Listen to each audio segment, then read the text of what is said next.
Thank you to Aura for sponsoring this video.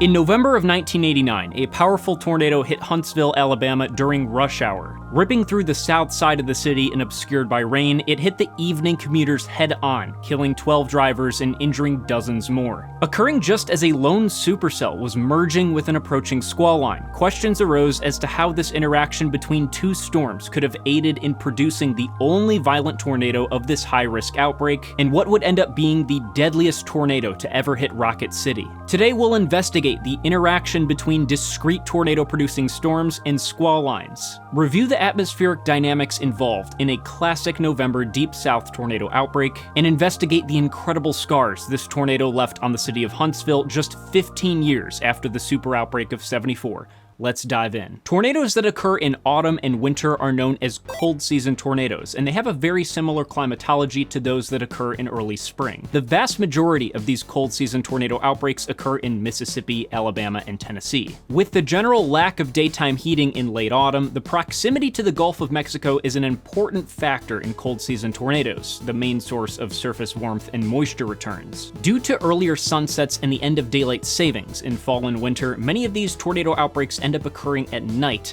and coupled with the general socio-economical vulnerability of the Deep South, they can be even more dangerous than their spring counterparts. In a study conducted on cold season tornadoes by Samuel Childs, Russ Schumacher, and John Allen, it was found that between 1953 and 2015, the number of cold season tornadoes per year was increasing at a faster rate than the annual number of tornadoes per year. This likely reflects the large-scale changes in meteorological conditions in the cold season that are more favorable for tornadoes, as well as some inherent biases like advances in technology, a booming storm spotter network, and an increase in the general population. One great corrective factor this study implemented was to omit EF0 and F0 tornadoes, which were widely underreported before the advent of Doppler radar and are now the most common radar-indicated tornado. The El Niño Southern Oscillation and the Arctic Oscillation were also shown to have a slight effect on cold season tornado frequency and intensity, which makes sense because these large-scale atmospheric oscillations can have an effect on the strength and position of the jet stream. But it's important to note that violent lawn-track cold season tornadoes are quite rare, and this is due to the most common cold season synoptic setup called a low cape, high shear scenario. Let's break that down. Tornadoes need several ingredients to form. First, you need moisture at the surface, usually supplied by southerly winds from the Gulf of Mexico. In order to get this moisture at the surface to rise into a thunderstorm, you need cooler, drier air above it, a layer of air known as the elevated mixed layer. This dry air often forms and exists over the Sonoran Plateau of northern Mexico and can get advected or moved over top of the surface moisture returns. In order for this to happen, you need winds at the surface to be southerly, but winds thousands of feet in the atmosphere to be southwesterly. Now let's talk about the first part of this setup, the low CAPE part. CAPE is convective available potential energy, and in some ways, conceptually, it's kind of the opposite of gravitational potential energy. For example, if you hold an object above the ground, the amount of gravitational potential energy it has is related to how much space is beneath it. The further from the ground, the greater the potential energy. For our surface air that will rise into a thunderstorm, the potential energy is essentially a function of how much atmospheric real estate above the surface will be colder than the air parcel as it rises. The so-called ceiling of this atmospheric real estate is the equilibrium level, the point at which our air parcel, which has risen from the surface, becomes the same temperature as the environment. The rate at which this air parcel can rise from the surface through the elevated mixed layer above is based on how much colder the environment is compared to how cold the air parcel is. So when CAPE is high, surface air will rapidly rise, updrafts will be stronger, precipitation will be heavier, hail will be larger, the storm will be more severe. When the CAPE is lower, the storms aren't nearly as explosive, but can still be severe in many circumstances, and if you have high wind shear, the storm updrafts will still rotate, and you can still get tornadoes to form. You know, the last place that you want to be in a high CAPE, unstable atmosphere without protection is in the middle of a field during a thunderstorm. The second last place you want to be is anywhere on the internet. Thankfully, there's today's video sponsor, Aura, the company that helps keep you safe in this dangerous digital world. Just like your favorite weather app can send you alerts when there's a tornado nearby, or it can send you alerts when it finds that data brokers online are selling your personal information, and even send opt-out requests on your behalf without you having to do anything. Let me get a little less wet and show you. So we got Opera open, and let's just Google my name and see what comes up. Right off the bat, we got my full name, the places I've lived, the names of my family members. We have a map that I made for my college final. That's wild. Both my parents and their places of employment. Yeah, I don't like this. Let me log into Aura and show you exactly which data brokers have my personal information. Look at this long list of data brokers that have my information. And I didn't even have to do anything. Aura automatically sent these opt-out requests on my behalf the moment I signed up. What about data breaches? Well, a few weeks ago, AT&T leaked 73 million customers' information on the dark web and suggested that customers themselves actively monitor their account activities and credit reports. That is terrifying. The great news is that Aura tells me immediately upon logging in which services I use have leaked my information, giving me the opportunity to either change my password or just stop using those services altogether. The best part is that Aura is truly a one-stop shop for data protection at an actually affordable price. I value my privacy, and if you value yours, Aura is giving you a 14-day free trial of their powerful software suite. Go to aura.com/weatherbox or click the link in the description below to get started. Thank you, Aura, for supporting Weatherbox, and thank you guys for supporting Aura. Another important thing to look at is exactly where in the atmosphere we'll have the highest CAPE.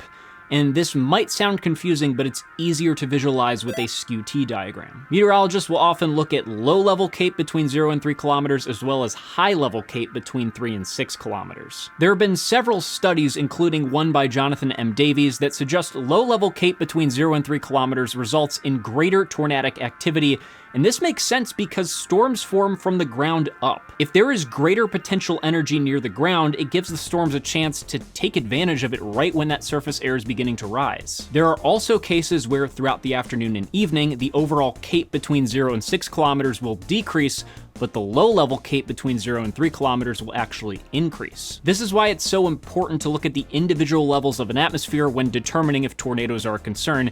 If you just look at the overall hard numbers and parameters, you don't get the entire picture. Even with modest low-level CAPE and high shear, long-track violent tornadoes are not likely. But when they do happen, they're typically associated with discrete or embedded supercells. And this is where we get to talk about convective mode. Convective mode refers to the way in which thunderstorms are organized when they form. You can have discrete storms that stay spaced out as they move off to the east. You can also have linear squall lines, where individual storms initiate but then quickly merge together into a single bow echo. And many times, you can have both. Synoptic environments are dynamic systems and are in a constant state of flux, so the conditions that influence convective mode are subject to change throughout the day. So how does convective mode work? Well, storms initiate along boundaries. All storms start as pockets of air closer to the ground. They get forced upward by a moving boundary, such as a fast-moving cold front or slow-moving dry line. The speed at which the boundary moves is important. A slow-moving boundary can give the newly formed storms a chance to race off to the east, outrunning the forcing mechanism. But a fast-moving boundary like a powerful cold front will initiate and stretch the storms, pushing them outwards into a bowing convective line. The biggest factor, however, is something called the shear vector. We know that winds changing speed and direction with height, or wind shear, is what causes these storms to rotate in the first place. In order to visualize this, meteorologists will plot radiosonde data on a chart called a hodograph. It's essentially a circle with radials that emanate from the center that represent the wind direction, while the distance away from the center represents the wind speed. By plotting the wind direction and speed at different heights in the atmosphere between 0 and 6 kilometers, we get this curve, which can tell us a number of different things. If we draw lines between the origin and each point on the hodograph, we can see that the resulting vectors directly align with the corresponding wind velocity at that level. It's a pretty neat way to visualize it. The specific vector we're after here is called the bulk shear vector, which results from drawing a line from the wind velocity at the surface to the wind velocity at 6 kilometers. The direction and length of this bulk shear vector will help us forecast the storm mode, and here's how. Overlay your bulk shear vector for a particular location on top of the initiating frontal boundary at that location. If the angle between the two is closer to 90 degrees, the convective mode will be discrete storms. But if the angle is closer to 0, meaning they are nearly parallel, then the convective mode will be linear. If you think about it, it makes sense. If the mean wind direction pushing the initiating storms is parallel to the frontal boundary, then that northward component of motion will push the storms into each other, creating a continuous line. If the mean wind direction is parallel to the initiating boundary, then the eastward component of motion will keep the initiating storms from running into each other, and they have a greater chance of outrunning the boundary itself. During cold season severe weather events in the deep south, the convective mode is rarely discrete supercell thunderstorms. The mid-latitude cyclones that sweep across the moisture-rich environment often contain powerful cold fronts that are aligned more parallel to the bulk shear vector. However, sometimes these storms are able to stay discrete but still follow the linear cold front. In this situation, we would call these storms embedded supercells, and this is where most of the cold season tornadic destruction occurs. On November 6, 2005, a large cold front swept across the Ohio and Mississippi River valleys, pushing through a moisture-rich, low-cape, high-shear environment. Throughout the evening, a line of embedded supercells trekked across central Missouri, but never merged into a solid line like previously expected. Instead, in the 1 a.m. hour, a supercell on the northern side produced an F3 tornado that hit the southern and eastern suburbs of Evansville, tragically killing 25 people. But the strongest cold season tornadoes tend to occur in a mixed convective mode situation when a few discrete supercells form well ahead of the main cold front. Eventually, the squall line along the front will catch up to these discrete storms, and they will merge, hindering their tornadic potential. The most obvious and recent example is the Lawn Track supercell that produced the Mayfield, Kentucky tornado in December of 2021. The weakening of the discrete supercell upon merger with the cold front makes sense. The supercell is being fed by warm air streaming into the storm from the south called inflow. The squall line expels cold, dry air through a downdraft that hits the ground and races eastward ahead of the storm. This is called a gust front. The cold gust front can disrupt the inflow of a storm, essentially cutting it off from the juice that powers the machine. But what if a tornado was already on the ground in that supercell as a squall line was approaching to overtake it? Is there a chance that that tornado could suddenly strengthen with wind speeds accelerating over 200 miles an hour? What if this happened in a major city of 250,000 people during rush hour? Well, we're about to find out. In the fall of 1989, the general jet stream pattern over the eastern US exhibited extreme anomalous behaviors. In October, a large ridge had built over the eastern US, and by the 15th of the month, Chicago was hitting 80 degrees. Within 48 hours, a sharp, deep trough plunged south over the US, became a cutoff low, and stalled over the Great Lakes, giving Chicago 6 inches of snow over the next 3 days. Soon after, the cutoff low lifted to the northeast, and the unseasonably warm winter continued for another week. In December, a record trough exploded down through the southeast, setting all-time cold temperatures for many southern states, resulting in unprecedented snowfall along the South Atlantic coast. These strong troughs diving down over the southeast in autumn play a huge role in cold season tornado outbreaks, and such was the case on November 15th. At the start of the week, a ridge of high pressure began building northward up from the Gulf. Warm, muggy air pushed high temperatures and dew points into the 60s and 70s from Louisiana to Michigan. On the 14th, a sharp trough of low pressure began digging southward from Alberta, pushing through the northern Great Plains.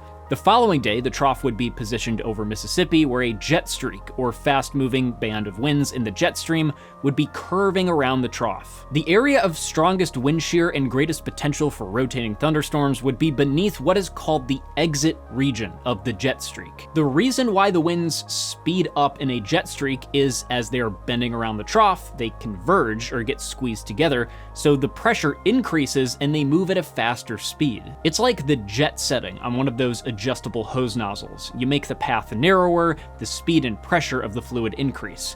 But that means on the other side of the jet streak, The winds are diverging or moving apart, which creates an area of lower pressure. This lower pressure aloft makes it easier for converging air at the surface to rise and fill the void, and the wind shear in this area is what allows for these storms to rotate. The National Severe Storms Forecast Center issued a moderate risk for the majority of Alabama and Mississippi, which would seemingly get upgraded to a high risk by the afternoon. The state forecast discussion the night prior mentioned the likelihood that a strong squall line would move through Alabama in the late afternoon hours, citing widespread showers and thunderstorms, and that some may be severe. It wasn't until 9:30 a.m. on Wednesday the 15th that forecasters indicated the possibility of an outbreak of tornadoes across the high-risk area. The public severe weather outlook cited the possibility of damaging tornadoes, large hail, and destructive windstorms. The cold front was proving to be extremely potent. Dew points dropped over 30 degrees in less than a 100-mile gradient. Light rain and widespread cloud cover were present across northern Alabama in the morning hours, which is something that would typically put a cap on the severe weather potential. The sun heating the lower atmosphere is what makes it really unstable.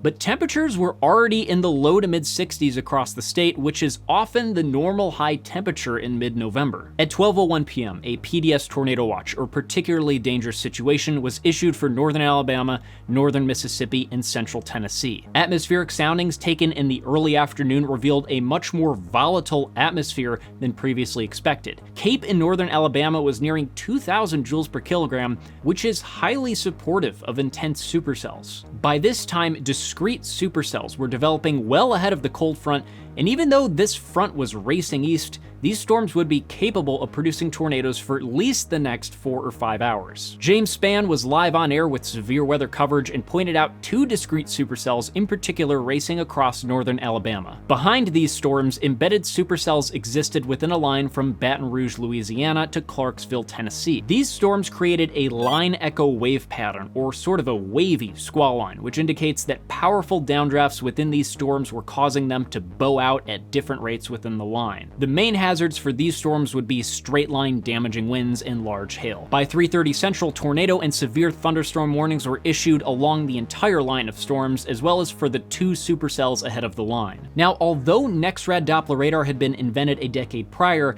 it was not implemented across the United States until the mid-1990s, so WSR-74 systems with upgraded color displays were still being used. If you're one of those people who love the Weather Channel vaporwave edits, then you'll recognize the classic blobby low-resolution reflectivity display. Meteorologists were pretty much unable to see a tornado within a squall line using this radar technology because there was no velocity product. You could often see a hook echo signature in discrete cells, but in messier convective modes, it was often worth mentioning that tornadoes could still occur within a severe thunderstorm warning. James Spann was adamant about letting viewers know that just because the Weather Service issued a severe thunderstorm warning and not a tornado warning, that a tornado was still well within the realm of possibility. At around 3:30 p.m., the northern discrete supercell was now about 30 miles out ahead of the cold front, and the Huntsville Weather Office noticed a small hook-like appendage on the south side of the storm. A tornado warning was soon issued for Lawrence and Morgan counties, but a tornado never actually materialized. In fact, the only tornado to occur in Alabama up until this point was a very short-lived F2 from a small supercell in Clay County. It was one of those days where the atmospheric conditions were right, but tornadoes were just not dropping. Sometimes storms need a little extra help to get a tornado to form and sustain itself, and in the 4 o'clock hour, that help arrived. The lone supercell was now about 5 miles out ahead of the squall line and was approaching the Huntsville metro area from the southwest. This storm appeared to be weakening as the squall line quickly advanced. A severe thunderstorm warning was ongoing for Madison County as the rain-free base of the storm passed by a couple miles to the south of Huntsville International Airport. It was here that the Weather Office staff observed and photographed a wall cloud, one that would form and dissipate several times over the next 10 minutes. Now, here's where the help comes in. Between Montesano State Park and the Tennessee River lies a mountain range, about 1,000 feet higher in elevation than the city of Huntsville below. It is likely that south-southwesterly winds coming up from the Gulf converged in this valley, hit the mountain ridge, and were steered in a more westerly direction, increasing the speed of inflow into the approaching supercell thunderstorm. This small-scale disturbance is called topographic forcing, and it's enough to quickly and temporarily strengthen a storm. This strong inflow led to the redevelopment of the wall cloud over Redstone Arsenal, and this time it was rotating rapidly. Now this is where we get some really interesting data, as the wall cloud passed over several Mesonet weather stations on its journey towards Huntsville proper. As the storm passed over the weather service office at the airport, the wind speeds at the station were recorded and plotted on a line graph. Check this out. You can see two clear spikes. The first one is from the rear flank downdraft of the supercell. Located behind the wall cloud, the RFD occurs in short bursts and is responsible for temporarily increasing the speed of inflow into the thunderstorm, which then causes the storm to produce a tornado. But then we see a second, larger spike about 7 minutes later, which is the gust front from the trailing squall line, which is racing towards that supercell. A few miles down the road at a different analog recording site, we see the two downdrafts are only separated by 4 minutes. It was clear that the supercell would merge with the squall line directly over Huntsville,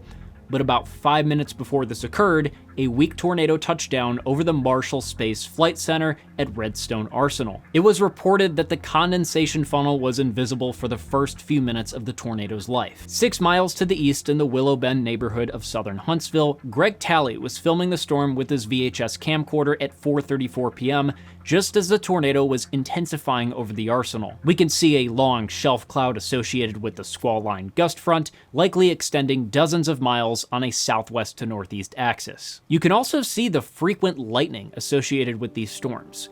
But then you realize something. You can't see the tornado. It's being obscured by the shelf cloud and curtains of rain. In fact, if you stitch together individual frames of this video into a panorama like the National Weather Service did for us, you can really understand how dangerous of a situation this was. 4:30 p.m. Central Time is the start of rush hour in Rocket City, and many people were driving south down US 231 out of downtown. To make matters worse, a tornado warning wasn't issued until 4:35 p.m. after a confirmed report was phoned in from Redstone Arsenal. It's at this time when the squall line overtook the supercell and the tornado grew to F4 intensity, as well as changed direction. The tornado made a right-hand turn of about 20 degrees to the east. Channel 31's mountaintop camera recorded this video of the tornado moving northeast past the municipal golf course, evident by the exploding power distribution transformers near the ground. Then Huntsville was in the dark. The police canine training center near the golf course was leveled at this time. Now, if a violent tornado hits a car, the greatest concern to the driver is impact from flying debris, like bricks, 2x4s, sheet metal, etc. The lacerations and blunt force trauma that this flying debris can cause has proven to be fatal. The other thing that can happen is your car can be flipped over and you can get crushed inside. Now, with modern cars made in the last decade, this is less of a concern, as reinforced A and B pillars are less likely to result in the death of a driver during a rollover event. But in the late 80s, cars were essentially fish bowls with pencil-thin A and B pillars. They were also a lot smaller and lighter in general, making them more prone to going airborne. My first-gen RAV4 from the late 90s is still super light and doesn't even have rollover protection, so 10 years earlier, safety engineering wasn't any better. You can imagine the carnage that resulted from this tornado careening down Airport Road during rush hour. In the parking lots of shopping centers on Whitesburg and Airport Road, cars were piled up like a junkyard. There were entire engines that somehow got separated from the vehicles that were sitting alone on the pavement. Dozens of injuries were reported here within the first hour, and many people were buried in the collapsed Whitesburg Shopping Center and Westbury apartments. The pileup was so large that ambulances were struggling to get into this area. The Gulf gas station on Airport Road was wiped off the map, creating a massive fire hazard. A woman inside her car was tossed on top of a transformer within a power station about 20 feet off the ground. She miraculously survived. The tornado then climbed the 300-foot embankment of Garth Mountain and descended upon Jones Valley Elementary. Thankfully, school was not in session, but there was an after-school program with 36 students and faculty still in the building. Thankfully, all of them made it to the first floor, took shelter, and survived. School chairs, desks, markers, rulers were scattered across the valley. Across the street, the heavily wooded Jones Valley community was hit hard. 100-year-old trees were knocked onto cars, Roofs were peeled away from 2-story homes. The tornado was not as strong in this area, and thankfully no fatalities occurred. Continuing over Doug Hill Road and into the community of Gurley, the tornado flipped trailer homes, pulled walls off of ranch homes, mangled cars, and chewed through trees. This tornado was the only violent tornado to occur on the 15th.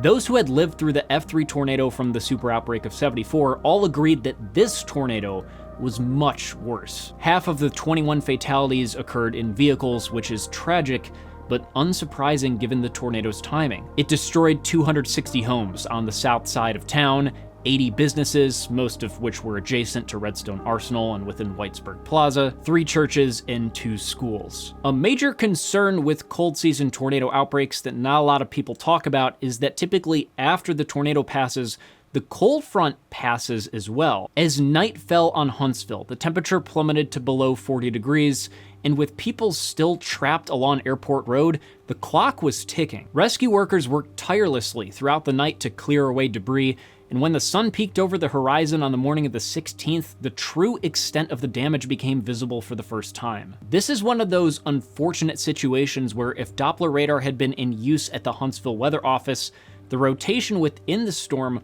would have been observed about 10 minutes before the tornado hit. That 10 minutes would have likely cut the death toll in half. You'd imagine that people would have listened to the warning and left their vehicles to seek shelter in a permanent structure, or just stay at work until the tornado had passed. We have seen an approaching squall line influence a discrete supercell before. One instance that comes to mind immediately is the 1998 Mechanicville, New York tornado, where topographical convergence also played a role in tornado intensification. But this tornado that hit Huntsville was much more powerful and deadly, and I feel like it's often overlooked in the grand scheme of severe weather history. I hope you guys enjoyed learning about this interesting cold season tornado outbreak. I'm really trying to get out to the Great Plains by the end of May to do a little storm chasing if the opportunity presents itself.